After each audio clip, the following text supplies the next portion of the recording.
berpuasa pada hari Arafah, maka beliau mengatakan yukaffiru sanata al-madiyah wal baqiyah. Saya berharap mudah-mudahan menghapuskan dosa 1 tahun yang lalu, dosa-dosa kecil 1 tahun yang lalu, dan dosa-dosa kecil 1 tahun yang akan datang. Makanya adalah keutamaan yang besar, namun tentu keutamaan dan kemuliaan hari Arafah tanggal 9 Zulhijjah itu bukan hanya dengan puasanya saja, tapi juga dengan zikirnya kepada Allah Subhanahu wa Ta'ala. Dalam hadis yang lain Nabi mengatakan, wa khairu ma qultuhu ana wa nabiyyuna min qabli, dan sebaik-baik zikir yang saya baca pada hari Arafah dan oleh para nabi-nabi Allah Subhanahu wa Ta'ala sebelum saya, yaitu la ilaha illallah wahdahu la syarika lah, lahul mulku wa lahul hamdu wa huwa ala kulli syai'in qadir. Kemudian termasuk juga di antara keutamaan tanggal 9 Zulhijjah jamaah sekalian adalah bahwa pada hari itu doa seseorang mustajab di sisi Allah Subhanahu wa Ta'ala. Di dalam hadis yang lain Nabi mengatakan afdhalul du'ai du'a'u yaum Arafah. Sebaik-baik doa itu adalah doa yang dipanjatkan pada hari Arafah. Oleh karenanya ini banyak keutamaan tentu saja pada hari Arafah tanggal 9 Zulhijjah. Mudah-mudahan kita bisa maksimalkan amal soleh ibadah kita kepada Allah Subhanahu wa Ta'ala, termasuk juga dengan memulai takbir muqayyad kita, bagaimana anjuran para ulama kita yang dinilai lebih kuat dari jalur riwayatannya, bahwa kita memulai takbir muqayyad setiap kali selesai sholat wajib atau sholat fardu, yaitu ketika kita sudah selesai melaksanakan subuh tanggal 9 Zulhijjah, maka takbir muqayyad sudah kita mulai. Olehnya ini diantara amalan yang saja, termasuk amalan-amalan yang agung yang datang setelahnya pada tanggal 10 Zulhijjah, dengan kita berlebaran, kemudian kita menyembelih hewan sembelihan kita, saling ta'awun bagi antara kita yang bersama untuk menyembelih, maka kita ikut serta saling ta'awun al-birri wa taqwa, membantu kaum muslimin menyelenggarakan hajat mereka atau kewajiban atau amalan mereka, menyembelih lillahi ta'ala. Mudah-mudahan kita juga mendapatkan ganjaran pahala yang besar di sisi Allah Subhanahu wa Ta'ala. Begitu juga dengan hari-hari yang datang setelahnya, 11, 12 dan 13. Itu adalah masih hari raya umat Islam, masih hari raya kita jamaah sekalian. Makanya kita berbahagia dengan hari-hari yang mulia ini, dan mudah-mudahan Allah Subhanahu wa Ta'ala mengampuni dosa-dosa kita. Di dalam hadis yang lain tentang keutamaan tanggal 9 Zulhijjah, Nabi SAW mengatakan, ma min ayyamin aktsaru an yu'tiqallahu ibadahu minan nari min yaumi Arafah. Kata Nabi SAW, tidak ada hari yang Allah Subhanahu wa Ta'ala bebaskan hamba-hambanya dari jerat-jerat api neraka lebih banyak dibandingkan dengan hari Arafah. Jadi hari Arafah itu adalah momentum di mana Allah Subhanahu wa Ta'ala mengampuni hamba-hambanya terbanyak dibandingkan dengan momentum yang lain. Nah, kalau kita ingat jamaah sekalian, ada bulan Ramadan. Bulan Ramadan salah satu keutamaannya Nabi mengatakan, walillahi utaqa'u minan nar wa dzalika fi kulli lailah, dan Allah Subhanahu wa Ta'ala membebaskan hamba-hambanya dari jerat-jerat api neraka, dan itu terjadi di setiap malam dari bulan suci Ramadan. Namun dengan keterangan hadis Nabi yang lainnya, ternyata Nabi mengatakan, ma min ayyamin aktsaru an yu'tiqallahu ibadahu minan nar min yaumi Arafah. Jadi tidak ada hari di mana Allah SWT membebaskan hamba-hambanya dari api neraka lebih banyak dibandingkan dengan hari Arafah. Lagi-lagi jamaah sekalian, meskipun keterangan hadis-hadis ini sangat kuat indikasinya berkaitan dengan pelaksanaan ibadah haji yang dilaksanakan oleh jamaah haji, karena di dalam hadis yang lain Nabi SAW mengatakan, yanzilu rabbuna tabaraka ta'ala ila sama'id dunya fayubahi bi ahli arafat malaikatahu. Kata Nabi SAW, ketika hari Arafah tanggal 9 Zulhijjah itu berlangsung, jamaah sekalian, jamaah haji sedang wukuf di padang Arafah, maka Allah akan turun ke langit dunia dan akan membanggakan orang-orang yang sedang wukuf di padang Arafah, maksudnya jamaah haji, di hadapan para malaikat Allah Subhanahu wa taala. Kemudian Allah Subhanahu wa taala mengatakan, laqad atawni sya'than ghabran dhahin. Mereka ini para jamaah haji telah datang kepada saya dalam kondisi rambut mereka berantakan, pakaian mereka penuh dengan debu, dan mereka semuanya mengerjakan atau menyembelih sembelihan mereka lillahi ta'ala. Kemudian dalam riwayat yang lain dikatakan, dalam lanjutan hadis tersebut Allah SWT mengatakan, madza arada haula, apa yang diinginkan oleh hamba-hambaku tersebut.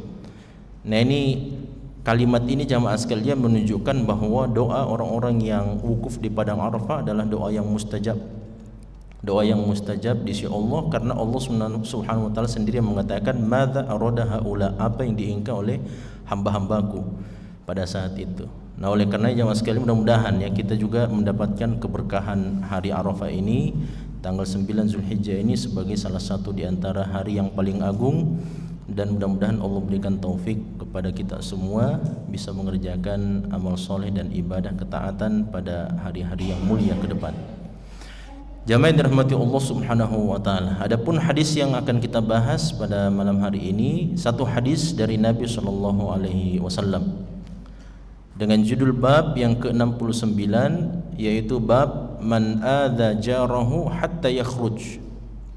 Ya, kalau yang sebelumnya jamaah sekalian, bab syikayatil jar, jadi keluhan tetangga, dan disebutkan oleh Imam Bukhari rahimahullahu taala tentang seseorang yang datang kepada Rasulullah sallallahu alaihi wasallam dan mengeluhkan buruknya perlakuan tetangganya. Ya, bahkan di dalam riwayat yang lain disebutkan bahwa Nabi sallallahu alaihi wasallam didatangi oleh orang yang sama. Ini dalam riwayat yang lain ya, bukan riwayat hadis yang disebutkan oleh Imam Bukhari, tapi dalam hadis yang lain dikatakan sampai sahabat ini datang sebanyak 3 kali kepada Nabi SAW, dan yang dia lakukan kepada Nabi SAW hanya mengeluh tentang perbuatan atau keburukan tetangganya itu. Maka Nabi SAW menasihatkan kepada sahabat ini untuk bersabar. Nah, maka dinasihatkan oleh Nabi, bersabarlah, pulanglah, irji' wa alaika bis sabr. Nah, pulanglah kamu ke rumahmu dan hendaknya kamu bersabar dengan perbuatan keburukan tetanggamu. Datang yang kedua kalinya, maka dinasihati lagi oleh Nabi, irji' ila manzilika wasbir wa alaika bis sabr, hendaknya engkau bersabar. Datang yang ketiga kalinya jamaah sekalian, nantilah kemudian ketika Nabi SAW melihat bahwa sahabat ini memang betul-betul dalam kondisi yang sangat tertekan, dalam kondisi yang dalam kondisi buruk, disebabkan karena perbuatan atau kejahatan tetangganya sendiri, maka Nabi SAW memerintahkan kepada sang sahabat ini untuk mengeluarkan barang-barang rumahnya. Nah, itu akhirnya terjadilah apa yang kemarin kita ceritakan jamaah sekalian. Setiap kali datang sahabat yang lewat di depan rumah sahabat yang mengeluh ini kepada Nabi SAW, maka semuanya melaknat sang tetangga itu. Nah, dan ini seperti yang kita sebutkan kemarin, ini adalah hukum sosial tentu saja.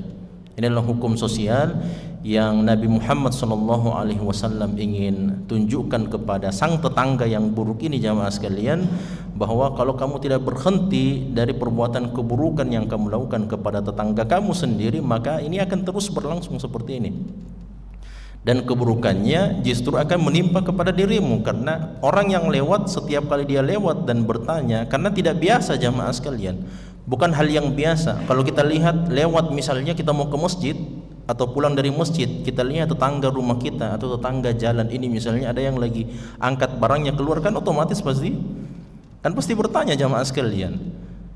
Ya, orang yang tidak ada bekanya sama sekali, kalau dia melihat tetangganya sendiri mengeluarkan barang-barangnya, kemudian dia tidak bertanya, ya harus kan bertanya, ada apa misalnya di dalam, mungkin ada masalah dan sebagainya dan seterusnya. Maka itu penting. Meskipun jamaah sekalian, kita juga harus memiliki sensitivitas ya terhadap sesama saudara kita atau kaum muslimin. Tidak semuanya juga apa yang lahir dari saudara kita itu harus ditanya. Nah, ini hal yang penting untuk kita fahami jamaah sekalian. Jadi tidak selalu juga kalau kita bertemu dengan sahabat kita, dengan teman atau dengan tetangga, kemudian kita bertanya dari mana dan mau kemana. Nah, itu tidak mesti juga patokannya harus seperti itu. Ya, bertanya kabar, bagaimana kondisi, kabar, keadaan dan seterusnya. Tapi untuk bertanya dari mana dan mau kemana, itu terkadang ada hal-hal yang ingin dirahasiakan oleh tetangga kita, oleh saudara kita. Nah, kalau kita bertanya dari mana, nah toh ternyata dia ingin merahasiakan dia baru saja dari mana, atau kita bertanya mau kemana dan ternyata dia tidak menyampaikan.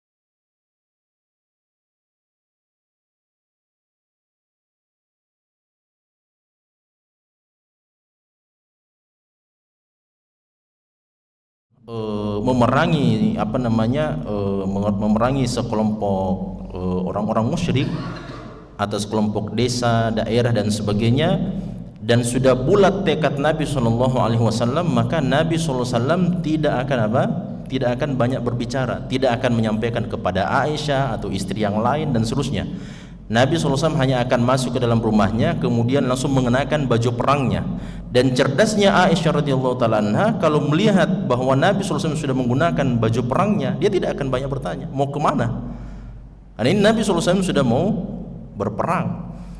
Dan ini salah satu di antara taktik Nabi Muhammad SAW, bahwa Nabi itu jamaah sekalian kalau ingin memerangi sekelompok manusia dari kalangan orang-orang musyrik, orang-orang kafir, maka beliau terkadang akan bertanya tentang daerah-daerah yang tidak ingin dituju oleh Nabi, supaya orang-orang yang mendengarkan informasi itu menganggap bahwa Nabi akan datang ke daerah itu, padahal sebenarnya Nabi ingin datang ke tempat yang lain. Itu namanya sebenarnya taktik, ya, strategi berperang sebenarnya yang digunakan oleh Nabi SAW, dan itu lumrah sebenarnya, sudah biasa dikenal jamaah sekalian oleh orang-orang Arab. Seperti Nabi SAW ketika ingin membuka kota Mekah tahun ke-8 Hijriah, Nabi itu bertanya tentang perjalanan ke kota Tabuk yang akan terjadi nanti 1 tahun berikutnya dalam peperangan Tabuk. Tapi Nabi SAW dari tahun ke-8 sudah bertanya, siapa di antara kalian yang tahu jalan ke daerah Tabuk? Nah, makanya tersebar berita jamaah sekalian, oh Nabi SAW ingin berperang, ingin datang ke daerah Tabuk. Padahal sebenarnya Nabi ingin membuka kota Mekah. Nah, itu strategi yang dilakukan oleh Nabi SAW.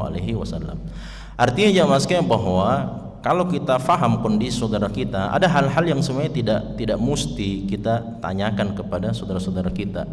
Hal-hal yang barangkali ingin dirahasiakan, disembunyikan, dan tidak perlu. Bahkan di dalam hadis, meskipun diperselisihkan oleh para ulama kita, Nabi mengatakan ista'inu ala qada'i hawaijikum bil kitman. Jadi kalau kita punya hajat, keperluan, ada kesibukan dan sebagainya yang ingin kita selesaikan, maka Nabi SAW justru mengarahkan dengan merahasiakan atau menyembunyikannya. Supaya apa? Supaya kita terjauh dari hasad orang-orang yang benci dan tidak senang dengan kita. Terkadang kita ingin menyelesaikan hajat kita, keperluan kita, atau kebaikan dan sebagainya jamaah sekalian, karena terlalu banyak cerita kepada orang lain, sedangkan orang-orang yang hidup di sekitar kita tidak semuanya baik sama kita. Sebagian di antara mereka ada yang jahat sama kita, sebagian di antara mereka ada yang buruk dan hasad, benci kepada kita. Kalau kita sudah terlanjur berterus terang, saya ingin berbuat ini, saya ingin berbuat itu dan sebagainya, orang-orang yang buruk, orang-orang yang jahat ini jamaah sekalian bisa terlebih dahulu menyebarkan desas-desus keburukan tentang niatan kita sebenarnya, padahal niatan kita baik sebenarnya. Tapi mereka, karena mereka mendengarkan informasi langsung dari kita, maka mereka bisa menyebarkan berita yang sebaliknya, sehingga difahami oleh orang-orang masyarakat bahwa kita ingin keburukan, padahal sebenarnya kita ingin sebaliknya. Nah, makanya jamaah sekalian, ini di antara adab ya ketika kita bertetangga, hidup bermasyarakat bersama kaum muslimin, bahwa tidak selamanya dan tidak bukan hal yang muttaridah atau bukan hal yang darurat sebenarnya jika kita melihat sesuatu dari tetangga kita, dari keluarga atau dari sahabat, dari kawan, dari teman, untuk kita mengetahui semua seluk-beluknya, dari mana mereka, apa yang baru saja mereka kerjakan, mau kemana, mau buat apa, dan seterusnya dan seterusnya. Nah ini, namun jamaah sekalian, kalau kisahnya dan kejadiannya seperti dalam hadis Nabi SAW ini, para sahabat ini sudah mengeluarkan barang-barangnya, kemudian dilihat oleh para sahabat, maka semua sahabat akhirnya bertanya kepada sahabat yang mengeluh kepada Nabi ini dan akhirnya melaknat tetangga yang berbuat buruk tersebut. Mirip kejadiannya jamaah sekalian, mirip kisahnya, namun hadis yang berikutnya ini bukan lagi barangnya yang keluar dari rumah, tapi sekalian orangnya langsung keluar dari rumah. Nah, di dalam hadis yang ke-127 Imam Bukhari rahimahullah ta'ala mengatakan, judul babnya ya, man ada jarahu, orang yang menyakiti tetangganya hatta yakhruj, sampai tetangganya keluar. Apa maksudnya keluar jamaah sekalian? Keluar meninggalkan rumahnya sendiri. Nah, kalau hadis yang sebelumnya tadi syikayatul jar, hadis tentang sahabat ini jamaah sekalian, ini barang-barangnya saja yang dikeluarkan. Dalam nasihat Nabi SAW, keluarkan barang-barangmu. Nah, akhirnya mendatangkan laknat dari para sahabat Nabi SAW yang lainnya. Kalau dalam hadis yang berikutnya ini sudah bukan barangnya yang keluar, orangnya sekalian keluar meninggalkan rumahnya sendiri. Waliyadzubillah.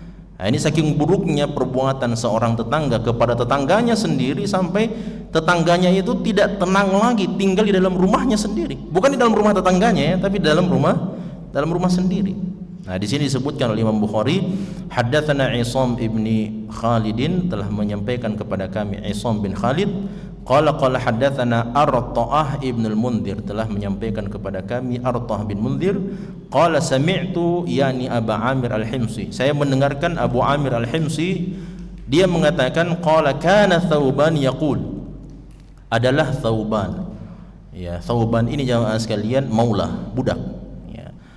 Dia mengatakan, ma min rajulaini yatasaramani fawqa thalathati ayyamin, tidak ada dua orang, laki-laki atau perempuan. Ini kaidah ini jamaah sekalian, kalau kita baca hadis-hadis Nabi SAW, kalau disebutkan rajulun itu laki-laki, maka itu berarti laki-laki dan perempuan.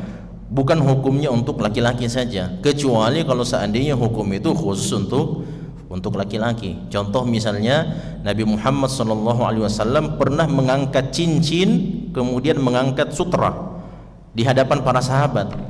Kemudian Nabi SAW mengatakan, sesungguhnya dua benda ini telah saya haramkan kepada rijalu ummati, kepada umat saya dari kalangan laki-laki.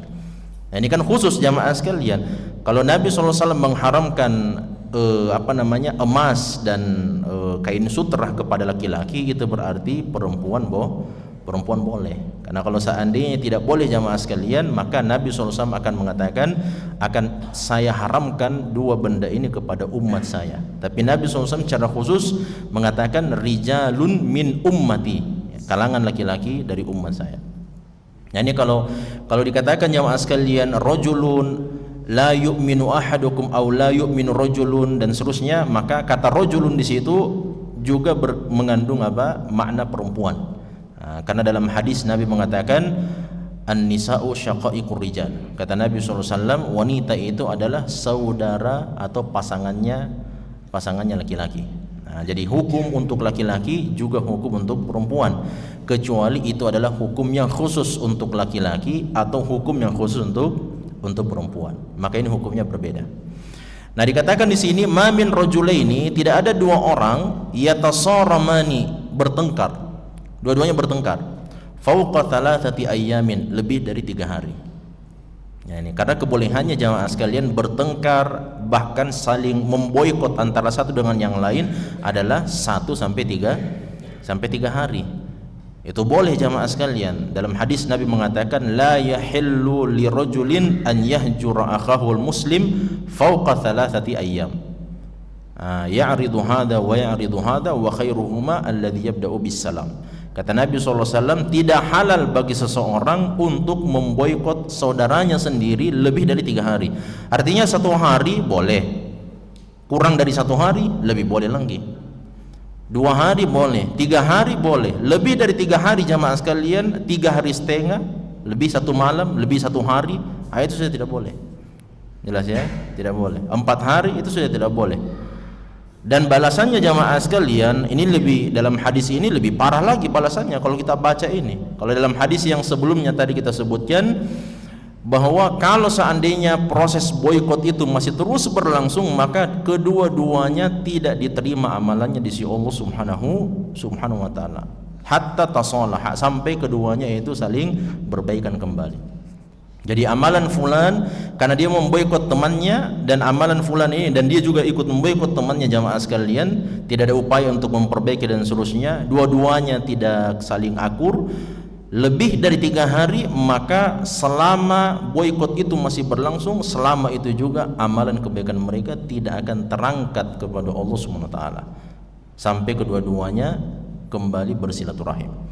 Nah, dalam hadis Nabi mengatakan yu'ridu hadza wa yu'ridu hadza. Jadi kalau bertemu ini kan 2 orang saling, istilahnya bahasa kita baku bombe jamaah sekalian, 2 orang ini saling membuang muka. Kalau ketemu di jalan, ketemu di angkot dan sebagainya, ketemu di masjid, itu kan saling buang muka. Sama-sama sholat samping kanan kiri jamaah sekalian, tapi pas salam, wah itu seru juga itu. Kalau yang kali ini assalamualaikum warahmatullahi, kemudian ketemu begini.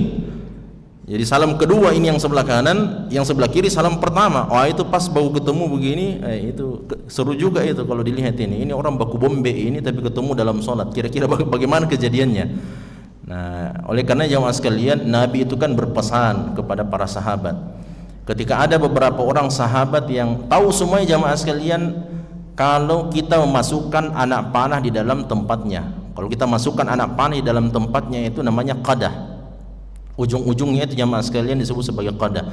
Jadi ujung-ujungnya ini Nabi SAW itu mengibaratkan soft-softnya para sahabat itu seperti ujung-ujung anak panah, itu harus serata semuanya, tidak ada yang mundur sedikit, tidak ada yang maju sedikit. Kata Nabi SAW, sebagian sahabat ada yang mengatakan Nabi itu kalau beliau meluruskan soft berjamaah kami, maka sebagian ada yang dipegang ditepuk pundaknya atau dadanya, dan sebagian ada yang dipegang pundaknya. Ada sahabat yang agak mundur sedikit ke belakang, ditarik sama Nabi. Ada sahabat yang agak maju sedikit jamaah sekalian, maka didorong dadanya oleh Nabi SAW ke belakang. Karena apa kata Nabi SAW? Kalau dalam sholat berjamaah saja kalian tidak beres jamaah sekalian, maka bagaimana dengan hal yang lebih besar di luar sana? Kalau ini kita mau beribadah saja tidak beres, saling bermusuhan antara satu dengan yang, makanya Nabi mengatakan hendaknya kalian meluruskan shaf kalian dan merapatkan shaf kalian, atau Allah akan memunculkan perselisihan di tengah-tengah kalian. Nah, maka ini penting jamaah sekalian menjaga shaf salat berjamaah kita agar kemudian Allah SWT menjaga persaudaraan di antara kita. Nah, ternyata jamaah sekalian dalam hadis itu Nabi mengatakan wa khairuhuma, dan yang terbaik dari 2 orang yang saling bermusuhan ini alladzi yabda'u bis salam, yaitu orang yang paling pertama memulai salam. Nah, karena memulai salam itu jamaah sekalian tanda bahwa dia sudah ingin bersilaturahim kembali. Ya, kalau 2 orang ini misalnya sudah 2 hari tidak saling berbicara jamaah sekalian, kemudian si fulan si A ini ketika bertemu dengan si B di jalan, dia mengucapkan assalamualaikum, keselamatan bagimu, itu berarti dia sudah ingin memperbaiki hubungannya. Dan sengaja memang syariat membolehkan yang seperti ini untuk melihat kondisi kemanusiaan kita. Kita ini kan manusia biasa jamaah sekalian. Nah, kita ini bisa tersinggung, bisa marah, emosi dan sebagainya dengan perbuatan saudara kita, atau barangkali dengan perbuatan kita sendiri. Nah, oleh karenanya syariat Islam melihat kondisi kaum muslimin dengan penuh perhatian, dengan penuh kasih sayang rahmat dari Allah Subhanahu wa taala, maka Allah Subhanahu wa taala membolehkan untuk kita memboikot orang tertentu yang barangkali kita punya clash masalah dengan orang tersebut, tapi bukan berarti kita memboikot orang tersebut jamaah sekalian selama 1, 2 atau 3 hari, tidak boleh lebih dari 3 hari. Bukan berarti kita boikot supaya kita tambah dendam sama dia. Bukan itu maksudnya. Maksudnya kita memboikot dia supaya kita tenangkan hati kita jamaah sekalian, kita perbaiki hati kita. Mungkin saya yang salah, kita muhasabah. Jadi selama 1 hari, 2 hari, 3 hari tidak bertemu dengan orang tersebut, maksudnya syariat kita adalah supaya kita introspeksi diri. Mungkin saya yang salah, mungkin saya yang harus pertama kali minta maaf, mungkin kesalahan datang dari saya dan seterusnya. Itu maksudnya syariat. Nah, oleh karenanya karena kalau bertemu juga ini sudah clash, barangkali sudah saling bertengkar jamaah sekalian, besok bertemu lagi, wah itu pasti tambah bertengkar itu. Karena belum baik kan, sayanya belum baik, dia juga belum baik, belum ada introspeksi, belum ada evaluasi dan seterusnya, ketemu lagi di jalan, wah itu pasti akan bertambah. Oleh karena dibolehkan dalam syariat, tapi lebih dari 3 hari, batasnya jamaah sekalian hanya 3 hari, lebih dari itu maka tidak diperbolehkan. Lebih dari 3 hari, selama lewat dari 3 hari, maka berapa lama batas itu lewat jamaah sekalian, selama itu juga amalan 2 orang ini tidak akan terangkat sampai kepada Allah Subhanahu wa taala. Ini ancaman yang berat. Nah, tapi ternyata di dalam hadis ini lebih parah lagi. Karena ini 2 orang yang saling bertengkar, bukan 2 orang yang terpisah jauh jarak tempat tinggal mereka. Ini 2 orang tetangga. Kata Thauban jamaah sekalian, ma min rajulaini yatasaramani fawqa 3 ayyamin fayahliku ahaduhuma famata wa huma ala dhalika minal musaramah illa halaka jami'an. Kata Nabi SAW, atau dalam hadis ini katakan, kata Thauban, tidak ada 2 orang yang saling bertengkar lebih dari 3 hari, kemudian salah satu di antara 2 orang ini meninggal dunia ya, salah satunya, famata wa huma ala dhalik, kemudian kedua-duanya meninggal dunia dalam kondisi belum berbaikan, artinya dia bawa sampai meninggal dunia. Yang satunya, karena kalau yang satunya sudah meninggal jamaah sekalian, bagaimana caranya kita bisa berbaikan kalau 2 orang ini bermusuhan, yang satunya sudah meninggal dunia, terus bagaimana caranya berbaikan ini? Jelas ya, tidak bisa lagi berbaikan jamaah sekalian. Nah, makanya ini pentingnya untuk ya jaga-jaga, jangan sampai baru 1 hari terus dia langsung meninggal dunia. Waliyadzubillah, kan bisa saya seperti itu. Tapi dalam hadis ini dikatakan kalau dia lebih dari 3 hari jamaah sekalian sudah lewat dari batas yang dibolehkan, kemudian salah satu di antaranya meninggal dunia, yang akhirnya orang kedua juga meninggal dunia, maka apa katanya?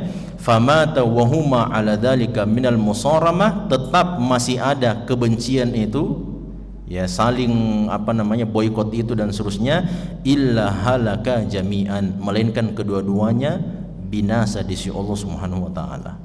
Nah, ini bahaya jamaah sekalian. Jadi bukan hanya amalan kebaikannya saja yang tidak terangkat kepada Allah Subhanahu wa taala, tapi Nabi Muhammad SAW sampai mengancam jamaah sekalian bahwa, atau dalam hadis ini katakan sampai diancam 2 orang ini akan binasa di sisi Allah Subhanahu wa ta'ala. Dan kebinasaan itu kalau dijelaskan dalam hadis yang lain, kebinasaan yang dimaksud itu adalah ketika amalannya tidak terangkat kepada Allah Subhanahu wa ta'ala. Kalau amalan kebaikannya tidak terangkat, terus apa yang terangkat? Ya dosa-dosanya kepada Allah Subhanahu wa ta'ala. Dan kalau yang terangkat kepada Allah adalah dosa-dosanya jamaah sekalian, dan tidak terangkat amalan solehnya, kebaikannya kepada Allah, maka kira-kira apa timbangan yang paling berat di sisi Allah Subhanahu wa ta'ala? Dosa-dosanya, keburukannya yang akan jauh lebih berat kelak pada hari kiamat, sehingga diancamlah dia dengan kebinasaan kedua-duanya. Yang pertama, begitu juga dengan yang kedua. Kemudian dikatakan dalam lanjutan hadis ini, nah ini dia inti masalah jamaah sekalian dari judul babnya, dikatakan wa ma min jarin yadhlimu jarahu wa yaqharuhu, dan tidak ada 1 orang tetangga yadhlimu jarahu, yang menzolimi tetangganya sendiri, wa yaqharuhu menyakiti dia. Nah, tapi menyakiti dalam bahasa al-qahru jamaah sekalian bukan hanya menyakiti perasaannya, tidak. Al-qahru itu artinya menyakiti plus juga mengalahkan dia. Makanya Allah SWT itu salah satu di antara Asmaul Husna adalah apa? Al-Qahhar. Al-Qahhar itu artinya Tuhan yang maha mengalahkan siapapun juga. Itu artinya Al-Qahhar. Nah, makanya kita biasa berdoa jamaah sekalian, ya ayyuhal qahhar, wahai Tuhan, wahai Allah SWT, engkaulah Tuhan yang maha mengalahkan. Kalahkanlah musuh-musuhmu kalangan Israel dan sebagainya yang menzalimi saudara-saudara kita di Palestina atau Gaza. Nah ini wa yaqharu. Jadi makna yaqharuhu jamaah sekalian bukan hanya menyakiti dia, bukan hanya menzalimi, tapi al-qahru betul-betul mengalahkan dia. Jadi tetangganya ini betul-betul tidak bisa lagi melakukan apapun kecuali pasti mendapatkan kezaliman dari tangganya sendiri. Hatta yahmilahu dzalika ala an yakhruja min manzilihi, sampai karena tetangganya ini terlalu jahat kepada tetangganya sendiri jamaah sekalian. Apa kata hadis ini? Hatta yahmilahu dzalika ala an yakhruja min manzilihi, sampai dia tinggalkan rumahnya sendiri. Tetangganya karena jahatnya dan buruknya perbuatan tetangga sendiri jamaah sekalian, akhirnya tetangga sebelah rumahnya itu tinggalkan rumahnya. Ya barangkali kalau dia punya rumah yang lain, alhamdulillah. Tapi kalau dia tidak punya rumah yang lain, kira-kira mau kemana? Mau ke masjid. Barangkali ke masjid jamaah sekalian, mengadu kepada Allah Subhanahu wa ta'ala. Ya sudah selesai masalah kalau begitu. Kalau dia sudah datang dan mengadu kepada Allah tentang perbuatan tetangganya, 3 doa yang tidak akan tertolak di sisi Allah Subhanahu wa ta'ala. Laisa bainahu wa bainallahi sitar. Tidak ada jarak antara dia dengan Allah Subhanahu wa ta'ala walaupun itu hijab, tidak ada hijab sama sekali. Apa itu? Da'watul mazlumin. Salah satu antaranya doa orang-orang yang terzolimi. Makanya hati-hati jamaah sekalian, doa orang-orang yang terzolimi. Bahkan kita harus jauh lebih berhati-hati, karena sebagian orang menganggap kalau orang kafir tidak apa-apa. Ini kalau tetangga kita orang kafir dan muslim, tidak apa-apa kita buruk-buruk atau jahat-jahat sama mereka, karena mereka juga biasa jahat sama kita dan seterusnya. Tidak boleh jamaah sekalian. Dalam pendapat yang lebih dikuatkan oleh Syekhul Islam Ibn Taimiyah, bahwa doanya orang-orang yang terzolimi, bahkan mereka orang kafir sekalipun, mustajab di sisi Allah Subhanahu wa ta'ala selama mereka berdoa kepada Rabbus samawati wal ardh. Selama mereka berdoa kepada Tuhannya langit dan bumi. Tapi kalau dia berdoa wahai Yesus, itu jelas tidak akan diterima. Jelas ya? Kalau dia berdoa dengan keyakinan dia, itu tidak akan diterima. Tapi kalau dia berdoa dengan menggunakan fitrahnya sebagai manusia dan meyakini bahwa satu-satunya yang dapat menolong dia adalah Tuhannya alam semesta ini, bukan Yesus. Ya, karena kalau Yesus jelas tidak akan diterima. Tapi kalau dia berdoa kepada Tuhan semesta alam dengan fitrahnya, karena fitrahnya manusia jamaah sekalian, seburuk apapun kejahatan dan perbuatan kemaksiatan yang dilakukan, fitrah manusia itu lurus. Jelas ya? Nah, makanya dalam hadis Nabi mengatakan, "Ma min mauludin illa wa yuladu 'alal fitrah." Tidak ada seseorang yang lahir di muka bumi ini kecuali lahir dalam kondisi fitrah Islam, meyakini bahwa Allah Subhanahu wa ta'ala adalah pencipta dia. Nah, oleh karenanya pendapat yang paling kuat dalam masalah ini, apakah doa orang yang kafir yang terzolimi diterima dan mustajab di sisi Allah? Sebagian ulama mengatakan mustajab, dengan syarat itu tadi ya, dengan syarat dia berdoa kepada Allah Subhanahu wa ta'ala, melepaskan semua keyakinan-keyakinannya dan hanya kembali kepada Allah Subhanahu wa ta'ala, Tuhan semesta alam. Dan dia menganggap bahwa saya tidak memiliki apa-apa, saya tidak memiliki pegangan kecuali kepada Tuhan yang menguasai alam semesta ini. Maka pada momentum itu jamaah sekalian, doa orang yang terzolimi, meskipun mereka adalah orang yang bukan karena apa namanya kemuliaan orang itu, tidak. Orang kafir, namanya orang kafir tidak punya kemuliaan, tidak punya kemuliaan jamaah sekalian. Tapi Allah Subhanahu wa ta'ala adalah Tuhan yang maha adil. Allah sebenarnya adalah Tuhan yang maha adil. Bahkan Anda seorang muslim tapi Anda berbuat zalim, Allah akan hukum jamaah sekalian. Jelas ya? Allah akan memberikan hukuman karena keadilan Allah Subhanahu wa ta'ala. Nah, oleh karenanya di sini katakan hatta yahmilahu dzalika ala an yakhruja min manzili, sampai dia keluar dari rumahnya, tinggalkan rumahnya. Kenapa jamaah sekalian? Di dalam hadis yang lain itu dikatakan la yu'minu ahadukum. 3 kali Nabi SAW ulangi, la yu'minu ahadukum, la yu'minu ahadukum, la yu'minu ahadukum. Tidak beriman salah seorang di antara kalian, tidak beriman salah seorang di antara kalian, tidak beriman salah seorang di antara kalian. Para sahabat bertanya, ini Nabi kalau sudah mengulang perkataannya 3 kali jamaah sekalian, itu pesan penting itu. Meskipun kebiasaan Nabi memang kalau beliau berbicara itu diulang-ulangi memang. Karena Nabi SAW itu selalu memperhatikan kondisi para sahabat, karena kecerdasan para sahabat, pemahaman para sahabat tidak semuanya sama. Jelas ya? Ada orang-orang yang butuh diulangi 2 kali, 3 kali. Makanya Aisyah itu jamaah sekalian, ketika Abu Hurairah sudah mulai terkenal dengan kepandaian dan kepiawaian beliau menyampaikan hadis-hadis Nabi SAW di Masjid Nabawi, para sahabat itu ya terpukau-pukau dengan hadis-hadisnya Abu Hurairah yang beliau sampaikan kepada para sahabat. Karena Abu Hurairah itu ibarat jamaah sekalian seperti komputer, seperti komputer yang mengulangi apa yang kita tuliskan kepada dia. Jadi dia ulangi itu, dia ulangi. Karena apa? Karena kecerdasan Abu Hurairah dan hafalannya Abu Hurairah itu adalah mukjizatnya Nabi Muhammad SAW, mukjizat Allah kepada Nabi Muhammad SAW. Jadi hafalan Abu Hurairah itu dengan begitu lugas dan cepatnya, dan beliau tidak melupakan satu kata bahkan satu huruf pun dari hadis Nabi SAW, itu karena mukjizat. Ya, bukan karena sekedar karena kehebatan Abu Hurairah, bukan seperti itu. Karena Abu Hurairah pernah mengeluh kepada Nabi. Abu Hurairah itu kan datang dari negeri Yaman, memang tujuannya untuk memperdalam agama Islam, khususnya hadis-hadis Nabi SAW. Karena Al-Quran dikuasai oleh para sahabat, tapi hadis-hadis Nabi sedikit yang menguasai. Makanya Abu Hurairah belajar hadis-hadis Nabi. Beliau mengeluh sampai Abu Hurairah itu jamaah sekalian, kan apa pesannya Nabi kepada Abu Hurairah? Wahai Abu Hurairah, Abu Hurairah bilang begini, Ausani khalili bithalath, kekasih saya mewasiatkan saya dengan 3 hal. Yang pertama adalah an utira qabla an anam, saya salat witir sebelum saya tidur. Kemudian waraqatit duha, saya melaksanakan salat 2 rakaat salat duha. Dan yang ketiga wa an asuma thalatha ayyam min kulli syahr, berpuasa 3 hari setiap bulan Hijriah. Itu kan pesannya Nabi. Para ulama kita menjelaskan kenapa Nabi berpesan kepada Abu Hurairah untuk salat witir sebelum tidur. Karena Abu Hurairah itu punya manhaj kehidupan, lebih memilih untuk menghabiskan waktu malamnya mengulang-ulangi hadis Nabi dibandingkan salat malam.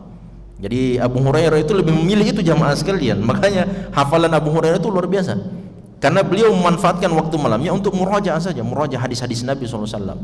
Nah, kalau kita kan ya lebih memilih tidur barangkali ya daripada baca Quran dan seterusnya. Nah, ini jadi Abu Hurairah pilih manhajnya seperti itu. Tapi beliau pernah datang kepada Nabi, ya Rasulullah, saya ini mengeluh. Kenapa? Saya sering mendengarkan Anda menyampaikan hadis-hadis, tapi sering saya lupa-lupa juga. Nah, maka apa kata Nabi SAW? Kau sobek pakaianmu sedikit, dibentangkan di hadapan kita berdua. Dibentangkan seperti ini, Nabi pegang 2 ujungnya, Abu Hurairah pegang 2 ujungnya. Kemudian Nabi mengatakan, ulangi apa yang saya ucapkan di hadapan wahai Abu Hurairah. Setelah Nabi SAW ucapkan di hadapan Abu Hurairah, kemudian diikuti oleh Abu Hurairah, tidak berkurang 1 kata bahkan 1 huruf dari apa yang diucapkan sama Nabi. Setelah itu Abu Hurairah tidak lagi bisa melupakan hadis Nabi SAW. Tidak 1 kata, tidak 1 huruf. Nah, itu Abu Hurairah. Makanya para sahabat terkagum-kagum jamaah sekalian, 5.374 hadis dihafal di luar kepala Abu Hurairah. Tapi pas didengar sama Aisyah radhiyallahu, bagaimana itu Abu Hurairah? Kan rumahnya Aisyah di samping masjid. Masjidnya Nabi SAW, disitulah tempat majelisnya Abu Hurairah. Didengar-dengarkan sama Aisyah, ini Abu Hurairah menyampaikan hadis dari suami saya tidak sebagaimana suami saya menyampaikan. Jelas ya? Kenapa jamaah sekalian? Karena Abu Hurairah itu seperti menyampaikan hadis orang yang menghafal hadis.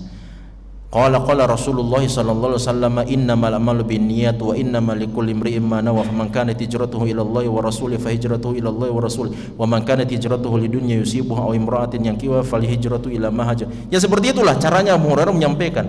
Adapun kata Aisyah, adapun Nabi Muhammad SAW, maka Nabi SAW kalau menyampaikan hadis, beliau mengulanginya sebanyak 3 kali. Jelas ya? Makanya Nabi jamaah sekalian kalau sudah mengulangi perkataannya 3 kali, wahai sahabat sudah langsung perhatikan, ini penting betul ini. Kata Nabi SAW, la yu'minu ahadukum, tidak beriman kalian. La yu'minu ahadukum, tidak beriman kalian. La yu'minu, tidak beriman kalian. Sahabat langsung bertanya, ya Rasulullah, man huwa, siapa itu orang yang tidak beriman? Kata Nabi SAW, man la ya'man jaruhu bawa'iqahu, yaitu tetangganya yang tidak merasa aman dari keburukan dirinya sendiri. Makanya jamaah sekalian, dalam hadis ini sampai tetangganya, saking buruknya tetangga yang dimaksud ini, sampai tetangganya tinggalkan rumahnya. Kalau dia punya villa barangkali bagus jemaah sekalian, dia bisa pindah ke villanya. Tapi kalau dia tidak punya rumah, tidak ada tempat yang lain. Padahal Rumah itu jamaah sekalian salah satu di antara nikmat yang disebutkan oleh Nabi SAW mengalahkan semua nikmat dunia. Dalam hadis yang sahih Nabi bilang begini, man asbaha aminan fi sirbihi, barang siapa yang memasuki waktu subuh atau waktu pagi dalam kondisi merasa aman di dalam rumahnya sendiri, merasa aman di dalam rumahnya sendiri, mu'afan fi jasadihi, sehat pada jasad rohaninya, lahu qutu yaumihi, dia memiliki cadangan yang bisa dia makan pada hari itu. Apa kata Nabi? Ini 3 nikmat jamaah sekalian. Tidak perlu miliaran rupiah, tidak perlu semuanya itu, tidak perlu mobil, Alphard dan seterusnya, itu tidak perlu semuanya. Kata Nabi 3 saja ini jamaah sekalian, kalau kita masuk waktu pagi dan 3-tiganya ada pada diri kita, tidak kurang sama sekali. Pertama, rumah kita masih utuh dan kita aman di dalam rumah sendiri, meskipun barangkali 5 kali 3 atau 3 kali 2 barangkali ya. Pas masuk keluar, kan biasa di rumah begitu ya, pas masuk pintu depan keluar langsung. Artinya saking kecilnya rumahnya ini jamaah sekalian, dia masuk dari pintu depan sudah langsung tembus dengan pintu belakang. Tapi kata Nabi SAW, dia merasa aman di dalam rumahnya sendiri, sehat jasmaninya, dia bisa manfaatkan untuk beribadah kepada Allah SWT. Yang ketiga, dia punya cadangan persediaan makanan untuk dia makan pada hari itu. Apa kata Nabi? Faka'annama hizat lahu dunya bihadafiriha, maka Allah telah mengumpulkan semua kenikmatan dunia bagi dia pada hari itu. Karena sebenarnya jamaah sekali, untuk hidup di dunia ini apa yang kita butuhkan sebenarnya? Untuk hidup di dunia ini apa yang kita butuhkan? Kan ini saja yang 3 jamaah sekalian. Kita mau beribadah, ya beribadah hanya butuh dengan fisik yang sehat, akal yang sehat. Alhamdulillah sudah bisa beribadah jamaah sekalian. Yang kedua, tempat tinggal. Kita punya tempat tinggal, tidak ada orang yang melihat aurat kita, keluarga kita, anak-anak kita dan seterusnya. Kemudian yang ketiga, kita punya makanan yang kita bisa makan pada hari itu. Tidak butuh lebih-lebih jamaah sekalian. Nah, rumah yang lebar, luas lapangannya jamaah dan seterusnya, itu kan sebenarnya nikmat yang lebih yang Allah SWT lebihkan kepada sebagian orang. Kebutuhan kita yang standar sebenarnya untuk beribadah menjadi hamba Allah, ya cuma 3 ini. Tapi ternyata jamaah sekalian, sebagian orang ada yang mengusir tetangganya sendiri dari rumahnya. Waliyadzubillah. Makanya apa? Di sini dikatakan, kalau seandainya tetangganya karena dia merasa terusik jamaah sekalian, tidak lagi merasa tenang tinggal di dalam rumahnya sendiri karena ada tetangganya ini di sebelah rumah, illa halaka, melainkan si tetangga ini akan binasa dunia dan akhirat. Nah, itu ancaman jamaah sekalian, binasa dunia dan akhirat. Dan tidak ada, dalam hadis yang pernah kita sebutkan, tidak ada orang yang paling berhak untuk dipercepat kebinasaannya di dunia ini kecuali orang yang memutuskan tali silaturahimnya, memutuskan tali silaturahim. Meskipun dalam hadis itu dikatakan orang yang durhaka kepada orang tuanya, itu disebutkan jamaah sekalian ya, bahwa orang yang paling berhak untuk dipercepat azabnya Allah SWT di dunia ini adalah orang yang durhaka kepada ibu dan bapaknya. Tapi durhaka kepada ibu dan bapak itu adalah bentuk memutuskan tali silaturahim. Maka secara umum orang yang memutuskan tali silaturahimnya, apalagi mengganggu, menzolimi sampai menyebabkan tetangganya sendiri tidak merasa nikmat tinggal di dalam rumahnya sendiri, maka janji Allah SWT kebinasaan dunia dan akhirat.